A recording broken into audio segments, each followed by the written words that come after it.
ಸ್ನೇಹಿತರೆ, ಮೀಡಿಯಾ ಮಾಸ್ಟರ್ಸ್ಗೆ ಸ್ವಾಗತ ಸುಸ್ವಾಗತ. ಗೆಳೆಯರೆ, ಬಾಂಗ್ಲಾದೇಶದಲ್ಲಿ ಇತ್ತೀಚೆಗೆ ನಡೆದ ಉಸ್ಮಾನ್ ಹಾದಿ ಕೊಲೆ ಅಲ್ಲಿನ ಆಡಳಿತಗಾರ ಯೂನಸ್ನ ಕೊರಳಿಗೆ ಸುತ್ತಿಕೊಳ್ಳುವ ಸೂಚನೆಗಳು ಕಾಣ್ತಾ ಇವೆ. ಬಾಂಗ್ಲಾದಲ್ಲಿ ಚುನಾವಣೆಗಳನ್ನು ಮುಂದೂಡೋ ಸಲುವಾಗಿ ಉಸ್ಮಾನ್ ಹಾದಿಯನ್ನ ಸರ್ಕಾರದ ಒಂದು ವರ್ಗ ಕೊಲೆ ಮಾಡಿಸಿದೆ ಅಂತ ಹಾದಿಯ ಸಹೋದರ ಹಾಗೂ ಆತನ ಇನ್ಕ್ವಿಲಾಬ್ ಮಂಚ್ ಪಕ್ಷದ ಕಾರ್ಯಕರ್ತರು ಆರೋಪ ಮಾಡೋದಕ್ಕೆ ಶುರು ಮಾಡಿದ್ದಾರೆ. ಅಲ್ಲಿ ಚುನಾವಣೆಗಳು ಸಕಾಲದಲ್ಲಿ ನಡೆಯದೇ ಇದ್ರೆ ಹಸೀನಾಗ ಬಂದ ಗತಿನೇ ನಿಮಗೂ ಆಗತ್ತೆ ಅಂತ ವಿದ್ಯಾರ್ಥಿಗಳ ಒಂದು ಗುಂಪು ಯೂನಸ್ಗೆ ಬೆದರಿಕೆಯನ್ನು ಒಡ್ತಾ ಇದೆ. ಮತ್ತೊಂದು ಕಡೆ ಬಾಂಗ್ಲಾದ ಮುಖ್ಯ ಆಡಳಿತಗಾರ ಯೂನಸ್ ಭಾರತದ ಜೊತೆ ಸಂಬಂಧ ಸುಧಾರಣೆಗೆ ಪ್ರಯತ್ನಗಳನ್ನು ಶುರು ಮಾಡಿದ್ದಾರೆ ಅಂತ ಅಲ್ಲಿನ ಹಣಕಾಸು ಸಲಹೆಗಾರ ಸಲಾವುದ್ದೀನ್ ಅಹಮದ್ ಮಾಧ್ಯಮಗಳ ಮುಂದೆ ಹೇಳಿದ್ದಾರೆ. ಹಾಗಾದ್ರೆ ಈಗ ಭಾರತದ ಜೊತೆ ಸಂಬಂಧ ಸುಧಾರಣೆಯ ಅಗತ್ಯ ಬಾಂಗ್ಲಾಗೇನಿದೆ? ಅಲ್ಲಿನ ಸದ್ಯದ ಪರಿಸ್ಥಿತಿ ಏನು? ಬಾಂಗ್ಲಾ ವಿದ್ಯಾರ್ಥಿಗಳು ಯೂನಸ್ ವಿರುದ್ಧ ಸಿಡಿದೇಳ್ತಾ ಇರೋದು ಯಾಕೆ? ಬನ್ನಿ ನೋಡೋಣ.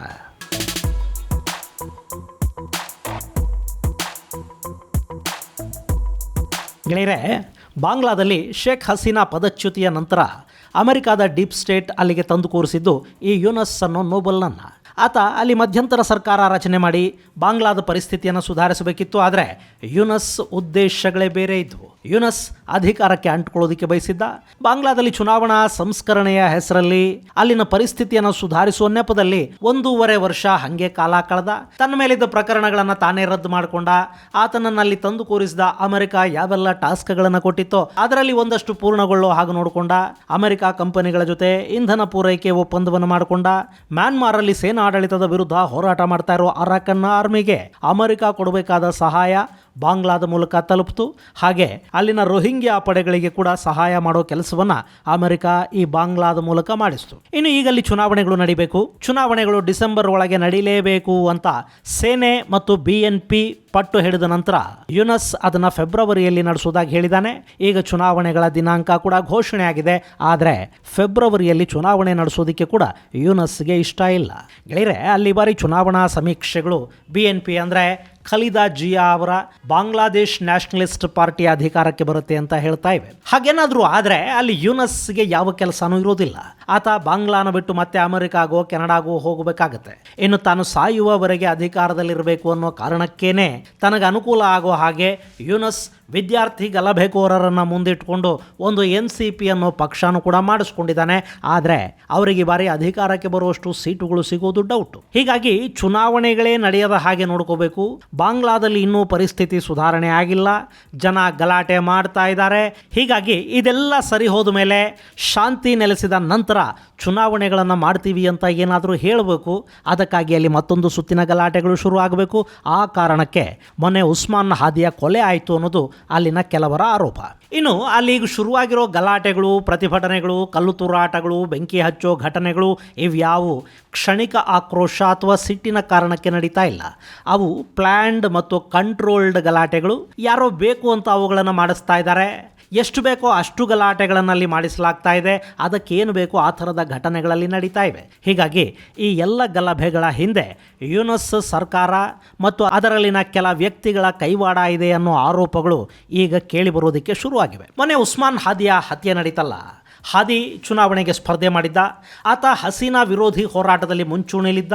ಅಷ್ಟೇ ಅಲ್ಲ, NCP ಹಾಗೂ ಜಮಾತೆ ಇಸ್ಲಾಮಿ ಸಂಘಟನೆಗಳ ಜೊತೆ ಒಂದು ಅಂತರವನ್ನು ಕೂಡ ಕಾಪಾಡಿಕೊಂಡಿದ್ದ. ಈ ಎರಡು ಯೂನಸ್ ಜೊತೆ ಉತ್ತಮ ಸಂಬಂಧಗಳನ್ನು ಹೊಂದಿರುವ ರಾಜಕೀಯ ಪಕ್ಷಗಳು. NCPಯನ್ನು ಯೂನಸ್ನ ಶಿಷ್ಯರೇ ಸ್ಥಾಪನೆ ಮಾಡಿದರೆ, ಜಮಾತ್ನ ಮತಾಂಧರು ಯೂನಸ್ಗೆ ಮೊದಲಿಂದಲೂ ಬೆಂಬಲ ಕೊಡ್ತಾ ಬರ್ತಾ ಇದ್ದಾರೆ ಮತ್ತು ಅವರ ತಾಳಕ್ಕೆ ತಕ್ಕ ಹಾಗೆ ಯೂನಸ್ ಕೂಡ ಕುಣಿತಾ ಇದೆ. ಈತನ ಮಧ್ಯಂತರ ಸರ್ಕಾರದಲ್ಲಿ ಜಮಾತ್ ನಾಯಕರು ಭಾಗಿಯಾಗಿದ್ದಾರೆ. ಈ ಎರಡೂ ಪಕ್ಷಗಳ ಜೊತೆ ಹಾದಿ ಅಂತರವನ್ನು ಕಾಪಾಡಿಕೊಂಡಿದ್ದ. ಚುನಾವಣೆಯಲ್ಲಿ ಕೂಡ ತಾನು ಸ್ವತಂತ್ರವಾಗಿ ಸ್ಪರ್ಧೆ ಮಾಡಿದ್ದ. ಹೀಗಿರುವಾಗ ಉಸ್ಮಾನ್ ಹಾದಿಗೆ ಅಲ್ಲಿನ ಆಡಳಿತ ರಕ್ಷಣೆಯನ್ನು ಕೊಡಬೇಕಿತ್ತು. ಆದರೆ ಬೇಕಂತಲೇ ಯೂನಸ್ ರಕ್ಷಣೆಯನ್ನು ಒದಗಿಸಿಲ್ಲ ಅನ್ನೋದು ಈಗ ಕೇಳಿ ಬರ್ತಾ ಇರೋ ಮತ್ತೊಂದು ಆರೋಪ. ಇನ್ನು ಇಲ್ಲಿ ಹಾದಿ ಕೊಲೆ ಆಯ್ತಲ್ಲ, ಅದರ ನಂತರ ಇಲ್ಲಿವರೆಗೆ ಆ ಪ್ರಕರಣದ ಪ್ರಮುಖ ಆರೋಪಿಗಳನ್ನು ಬಂಧಿಸೋದಕ್ಕೆ ಸಾಧ್ಯ ಆಗಿಲ್ಲ. ಹಾಗೆ ಹಾದಿಯ ಕೊಲೆಯ ನಂತರ NCPಯ ಖುಲ್ನಾ ವಿಭಾಗದ ಮುಖ್ಯಸ್ಥ ಮೊಹಮ್ಮದ್ ಮುತ್ತಲಿಬ್ ಸಿಕ್ದರ್ ಅನ್ನೋನ ಮೇಲೆ ಹಾದಿಯ ಮೇಲೆ ನಡೆದ ರೀತಿಯಲ್ಲೇ ದಾಳಿ ನಡೆದಿದೆ. ಆತನ ಮೇಲೆ ಕೂಡ ಗುಂಡು ಹಾರಿಸಲಾಗಿದೆ. ತಲೆಗೆ ತೀವ್ರ ಗಾಯ ಆಗಿದೆ. ಆಸ್ಪತ್ರೆಗೆ ಆತನನ್ನು ದಾಖಲು ಮಾಡಿದ್ದಾರೆ. ಆತ ಬದುಕೋದು ಡೌಟು ಅಂತ ಕೂಡ ಹೇಳ್ತಾ ಇದ್ದಾರೆ. ಈ ಸಿಕ್ದರ್ ಮೇಲೆ ದಾಳಿ ಮಾಡಿದ್ದು ಯಾರು ಗೊತ್ತಿಲ್ಲ. ಆದರೆ ಕೆಲ ಮಾಹಿತಿಗಳ ಪ್ರಕಾರ ಈ ಎರಡೂ ಹತ್ಯೆಗಳ ಹಿಂದೆ ಜಮಾತೆ ಇಸ್ಲಾಮಿ ಕೈವಾಡ ಇದೆ. ಹೀಗಾಗಿನೇ ಈ ಹಾದಿ ಬೆಂಬಲಿಗರು ತಮ್ಮ ನಾಯಕನ ಹತ್ಯೆಯ ಹಿಂದೆ ಯೂನಸ್ ಇದ್ದಾನೆ ಅಂತ ಆರೋಪ ಮಾಡೋದಕ್ಕೆ ಶುರು ಮಾಡಿದ್ದಾರೆ. ಉಸ್ಮಾನ್ ಹಾದಿಯ ಸಹೋದರ ಶರೀಫ್ ಒಮರ್ ಹಾದಿ ತನ್ನ ಅಣ್ಣನ ಹತ್ಯೆಯ ಹಿಂದೆ ಯೂನಸ್ ಕೈವಾಡ ಇದೆ ಅಂತ ನೇರವಾಗಿ ಆರೋಪವನ್ನು ಮಾಡ್ತಾ ಇದ್ದಾನೆ. ನಿಮ್ಮ ಸರ್ಕಾರದ ಕೆಲವರು ಚುನಾವಣೆಗಳನ್ನು ಮುಂದೂಡೋ ಸಲುವಾಗಿ ಹಾದಿಯನ್ನು ಕೊಂದು ಬಾಂಗ್ಲಾದಲ್ಲಿ ಗಲಭೆಗಳನ್ನು ಸೃಷ್ಟಿ ಮಾಡೋ ಪ್ರಯತ್ನವನ್ನು ಮಾಡಿದ್ದಾರೆ ಅಂತ ಶರೀಫ್ ಒಮರ್ ಹಾದಿ ಆರೋಪ ಮಾಡಿದ್ದಾನೆ.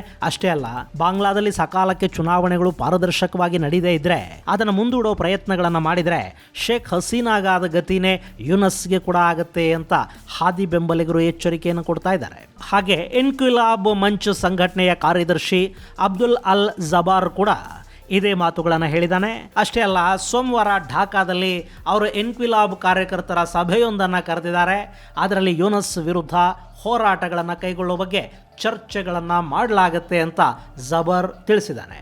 ಹೀಗೊಂದು ಕಡೆ ಒಂದು ಕಾಲದ ಯೂನಸ್ ಬೆಂಬಲಿಗರು ವಿದ್ಯಾರ್ಥಿ ನಾಯಕರೇ ಆತನ ವಿರುದ್ಧ ತಿರುಗಿ ಬೀಳ್ತಾ ಇದ್ರೆ, ಮತ್ತೊಂದು ಕಡೆ ಅಲ್ಲಿನ ಅಲ್ಪಸಂಖ್ಯಾತರ ಒಕ್ಕೂಟ ಕೂಡ ಯೂನಸ್ ವಿರುದ್ಧ ತೀವ್ರ ಆಕ್ರೋಶವನ್ನು ವ್ಯಕ್ತಪಡಿಸ್ತಾ ಇದೆ. ಈ ಯೂನಸ್ ಮಾನವೀಯತೆ ಅಂದ್ರೆ ಏನು ಅನ್ನೋದೇ ಗೊತ್ತಿಲ್ಲದ ಅಮಾನವೀಯ ಅಧ್ಯಕ್ಷ ಅಂತ ಅಲ್ಲಿನ ಅಲ್ಪಸಂಖ್ಯಾತ ಏಕತಾ ರಂಗದ ಮುಖ್ಯಸ್ಥ ಮಣೀಂದರ್ ಕುಮಾರ್ ಆಕ್ರೋಶವನ್ನು ವ್ಯಕ್ತಪಡಿಸಿದ್ದಾರೆ. ಹಾಗೆ ಅಮೆರಿಕ ಹಾಗೂ ಕೆನಡಾದ ಕೆಲ ಸಂಸದರು ಕೂಡ ಯೂನಸ್ ಆಡಳಿತವನ್ನ ಮತ್ತು ಬಾಂಗ್ಲಾದಲ್ಲಿ ಅಲ್ಪಸಂಖ್ಯಾತರ ಮೇಲೆ ನಡೀತಿರೋ ದಾಳಿಗಳ ವಿರುದ್ಧ ದನಿ ಎತ್ತುತ್ತಾ ಇದ್ದಾರೆ. ಹೀಗೆ ದೇಶದ ಒಳಗೆ ಮತ್ತು ಹೊರಗೆ ಯೂನಸ್ ವಿರುದ್ಧ ರಾಜಕೀಯ ಆಕ್ರೋಶ ಶುರುವಾಗ್ತಾ ಇದ್ರೆ ಅಲ್ಲಿನ ಜನಸಾಮಾನ್ಯರು ಕೂಡ ಸಮಸ್ಯೆಗೆ ತುತ್ತಾಗ್ತಾ ಹೋಗ್ತಿದ್ದಾರೆ. ಬಾಂಗ್ಲಾದ ಪ್ರಮುಖ ಉದ್ಯಮ ಅನ್ನಿಸ್ಕೊಳ್ಳೋ ಟೆಕ್ಸ್ಟೈಲ್ಸ್ ಕೆಲಸ ಮಾಡ್ತಾ ಇಲ್ಲ. ದಿನನಿತ್ಯ ಗಲಭೆಗಳನ್ನ ಕಾಣೋ ಬಾಂಗ್ಲಾದಲ್ಲಿ ಫ್ಯಾಕ್ಟರಿಗಳು ಉತ್ಪಾದನೆ ಎಲ್ಲ ಅತಂತ್ರ ಸ್ಥಿತಿಯನ್ನು ತಲುಪಿದೆ. ಕಳೆದ ವರ್ಷ ಕ್ರಿಸ್ಮಸ್ ಸಂದರ್ಭದಲ್ಲಿ ಬಾಂಗ್ಲಾದೇಶದಿಂದ ಪಶ್ಚಿಮದ ದೇಶಗಳಿಗೆ ಹೋಗಬೇಕಿದ್ದ ಟೆಕ್ಸ್ಟೈಲ್ಸ್ ಗಾರ್ಮೆಂಟ್ಸ್ ಸರಬರಾಜಾಗಲಿಲ್ಲ. ಈ ವರ್ಷ ಕೂಡ ಅವರಿಗೆ ಬೇಡಿಕೆಯನ್ನು ಪೂರೈಸೋದಕ್ಕೆ ಸಾಧ್ಯ ಆಗಲಿಲ್ಲ. ಇನ್ನು ಅಲ್ಲಿನ ದೊಡ್ಡ ದೊಡ್ಡ ತಯಾರಿಕಾ ಕಂಪನಿಗಳು ತಮ್ಮ ಕಾರ್ಖಾನೆಗಳನ್ನು ಮುಚ್ಚಿವೆ. ಹೀಗಾಗಿ ನಿರುದ್ಯೋಗ ದೊಡ್ಡ ಪ್ರಮಾಣದಲ್ಲಿ ಶುರುವಾಗಿದೆ. ಇನ್ನು ಭಾರತದ ಜೊತೆಗಿನ ದುಶ್ಮನಿ ಕೂಡ ಅವರಿಗೆ ತುಂಬಾ ಕಾಸ್ಟ್ಲಿ ಆಗ್ತಾ ಇದೆ. ಭಾರತ ಟ್ರಾನ್ಸ್ ಶಿಪ್ಮೆಂಟ್ ಅವಕಾಶಗಳನ್ನು ನಿಲ್ಲಿಸಿರೋದ್ರಿಂದ ಅಲ್ಲಿನ ಅಲ್ಪ ಸ್ವಲ್ಪ ಉತ್ಪಾದನೆಯನ್ನು ಕೂಡ ದೇಶದಿಂದ ಹೊರಗೆ ಸರಾಗವಾಗಿ ಎಕ್ಸ್ಪೋರ್ಟ್ ಮಾಡೋದಕ್ಕೆ ಸಾಧ್ಯ ಆಗ್ತಾ ಇಲ್ಲ. ಜೊತೆಗೆ ಭಾರತ ಬಾಂಗ್ಲಾದೇಶಕ್ಕೆ ಕಳುಹಿಸ್ತಾ ಇದ್ದ ಅಕ್ಕಿಯನ್ನು ಕೂಡ ನಿಲ್ಲಿಸಿದೆ. ಸೋನಾ ಮಸೂರಿ ಅಲ್ಲದ ಅಕ್ಕಿಯ ರಫ್ತಿನ ಮೇಲೆ ಭಾರತ ನಿರ್ಬಂಧಗಳನ್ನು ಹೇರಿರೋದ್ರಿಂದ ಬಾಂಗ್ಲಾಗೆ ಅಕ್ಕಿ ಸಿಗ್ತಾ ಇಲ್ಲ. ಇದ್ದ ಸ್ಟಾಕ್ ಮುಗಿತಾ ಬಂದಿದೆ. ಮುಂದಿನ ವರ್ಷಕ್ಕೆ ಅವರಿಗೆ 9 ಲಕ್ಷ ಟನ್ನಷ್ಟು ಅಕ್ಕಿ ಬೇಕು. ಅದನ್ನ 50,000 ಟನ್ಗಳಂತೆ ಅವರು ಹಲವು ಕಂತುಗಳಲ್ಲಿ ಆಮದು ಮಾಡ್ಕೋತಾರೆ. ಭಾರತ ಈ ಹಿಂದೆ ಸಬ್ಸಿಡಿ ದರದಲ್ಲಿ ಕೂಡ ಬಾಂಗ್ಲಾಗೊಂದಷ್ಟು ಅಕ್ಕಿಯನ್ನು ಕೊಡ್ತಾ ಇತ್ತು. ಆದರೆ ಈಗ ಅಂಥ ಉಪಕಾರಗಳೆಲ್ಲ ನಿಂತಿವೆ. ಹೀಗಾಗಿ ಪಾಕಿಸ್ತಾನದಿಂದ UAEಯಿಂದ ಅಕ್ಕಿಯನ್ನು ಬಾಂಗ್ಲಾ ಆಮದು ಮಾಡ್ಕೋಬೇಕು. UAE ಏನು ಅಕ್ಕಿನ ಬೆಳೆಯೋದಿಲ್ಲ, ಅವರು ಭಾರತದಿಂದ ಖರೀದಿ ಮಾಡಿ ಅದನ್ನು ಬಾಂಗ್ಲಾದೇಶಕ್ಕೆ ಮಾರಾಟ ಮಾಡ್ತಾರೆ. ಅಲ್ಲಿಗೆ ಆ ಅಕ್ಕಿಯ ಬೆಲೆ ವಿಪರೀತ ಹೆಚ್ಚಾಗುತ್ತೆ. ಅದರ ಜೊತೆಗೆ ಟ್ರಾನ್ಸ್ಪೋರ್ಟೇಷನ್ನ ಖರ್ಚು ಹೆಚ್ಚಾಗುತ್ತೆ. ಹೀಗಾಗಿ ಬಾಂಗ್ಲಾದಲ್ಲಿ ಅಕ್ಕಿಯ ಬೆಲೆ, ಆಹಾರ ಧಾನ್ಯಗಳ ಬೆಲೆ ಏರಿಕೆ ಆಗ್ತಾ ಹೋಗ್ತಾ ಇದೆ. ಇನ್ನು 2026ಕ್ಕೆ ಗಂಗಾ ನೀರಿನ ಒಪ್ಪಂದ ಕೂಡ ಮುಗಿದು ಹೋಗುತ್ತೆ. ಅದು ಇನ್ನೂ ನವೀಕೃತಗೊಂಡಿಲ್ಲ. ಹೀಗಾಗಿ ಯೂನಸ್ ಭಾರತದ ಜೊತೆ ಸಂಬಂಧ ಸುಧಾರಣೆಗೆ ಮಾತುಕತೆಗಳನ್ನು ನಡೆಸೋ ಪ್ರಯತ್ನವನ್ನು ಮಾಡ್ತಾ ಇದ್ದಾರೆ ಅಂತ ಅಲ್ಲಿನ ಹಣಕಾಸು ಸಲಹೆಗಾರ ಸಲಾಹುದ್ದೀನ್ ಅಹ್ಮದ್ ಹೇಳಿದ್ದಾರೆ. ಆದರೆ ಯಾರ ಜೊತೆ ಮಾತುಕತೆ? ಆತ ಇದನ್ನು ಕೂಡ ಅಮೆರಿಕಾಗೆ ಮಾತಾಡಿ ಅಲ್ಲಿ ಯಾರನ್ನಾದರೂ ಮಧ್ಯವರ್ತಿಯನ್ನು ಹುಡುಕಿ ಭಾರತದ ಜೊತೆ ಮಾತುಕತೆಗಳನ್ನು ಶುರು ಮಾಡಿಸ್ಕೋಬೇಕು. ಇಲ್ಲ ಅಂದರೆ ಪಾಕಿಸ್ತಾನ ಇದ್ದೇ ಇದೆಯಲ್ಲ, ಅವರಿಂದ ಅಕ್ಕಿ ತರಿಸ್ಕೊಂಡು ತಿನ್ನಬೇಕು. ಅದೇನೋ ಹೇಳ್ತಾರೆ ನೋಡಿ, ತಿರದು ತಿನ್ನೋನ್ನ ಹರಿದು ತಿಂದರು ಅಂತ. ಹಾಗೆ ಪಾಕಿಸ್ತಾನ ಮತ್ತು ಬಾಂಗ್ಲಾಗಳು ಮಾಡ್ಕೋತಾ ಹೋಗಬೇಕು. ಅದು ಏನು ಬೇಕಾದರೂ ಮಾಡ್ಕೊಳ್ಳಿ. ಆದರೆ ಅಲ್ಲಿನ ಸೋಕಾಲ್ಡ್ ವಿದ್ಯಾರ್ಥಿಗಳು ಮತ್ತೆ ದಂಗೆ ಎದ್ದು ಈ ಯೂನಸ್ನ ಓಡಿಸಿದ್ರೆ ಆತನಿಗೆ ಓಡಿ ಹೋಗಿ ಜೀವ ಉಳಿಸ್ಕೊಳ್ಳೋದಿಕ್ಕಾದ್ರೂ ಈ ಬಾರಿ ಅವಕಾಶ ಸಿಕ್ಕಿತಾ? ಅಲ್ಲ, ಇನ್ನು ಏನೆಲ್ಲ ನೋಡ್ಬೇಕಪ್ಪ ಅಲ್ಲಿ. ಇದು ಗೆಳೆಯರೆ ಬಾಂಗ್ಲಾದ ಪರಿಸ್ಥಿತಿ. ಮುಂದಿನ ಸಂಚಿಕೆಯಲ್ಲಿ ಮತ್ತಷ್ಟು ವಿಶೇಷಗಳ ಜೊತೆ ಮತ್ತೆ ಭೇಟಿಯಾಗೋಣ. ಅಲ್ಲಿವರೆಗೆ ಜೈ ಹಿಂದ್, ಜೈ ಕರ್ನಾಟಕ.